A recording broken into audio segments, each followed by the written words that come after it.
வெள்ளிக்கிழமை மதியானம் சமையலுக்கு 2 உருளைக்கிழங்கு இருந்தது. அதை பொடியாக நறுக்கி போட்டு உருளைக்கிழங்கு வறுவல் கூடவே கொஞ்சமாக தக்காளி ரசம் வச்சுட்டேன். மத்தியான சாப்பாடு ஹஸ்பண்டுக்கு மட்டும்தான்.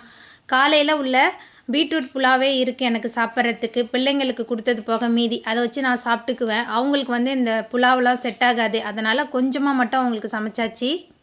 எந்த ஒரு பிரச்சனைக்கும் கண்டிப்பாக தற்கொலை தீர்வாகாது. ஸ்கூல் பிள்ளைங்களை டீச்சர்ஸ் அடிக்கிறாங்க, முட்டி போட வைக்கிறாங்க அப்படின்னு சொல்லிட்டு பிள்ளைங்க அவமானம் நினச்சி தற்கொலை பண்ணிக்கிறாங்க. அது முற்றிலும் தவறானது.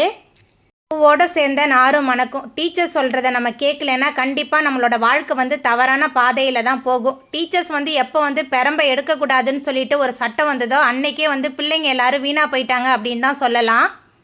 ஸ்கூல்லையுமே போதை ஒழிப்புக்கு எப்படி விழிப்புணர்வு கொண்டு வராங்களோ அதே மாதிரி இந்த பெண் பிள்ளைகள் படிக்கிற ஸ்கூலுக்கும் இந்த தற்கொலை எண்ணத்தை பிள்ளைங்க மனசில் இருக்கக்கூடாது அப்படின்னு சொல்லிட்டு ஒரு விழிப்புணர்வு கொண்டு வந்தால் கண்டிப்பாக நல்லாயிருக்கும். இந்த மாதிரி தற்கொலை முயற்சிகள்லாம் தவிர்க்கலாம்.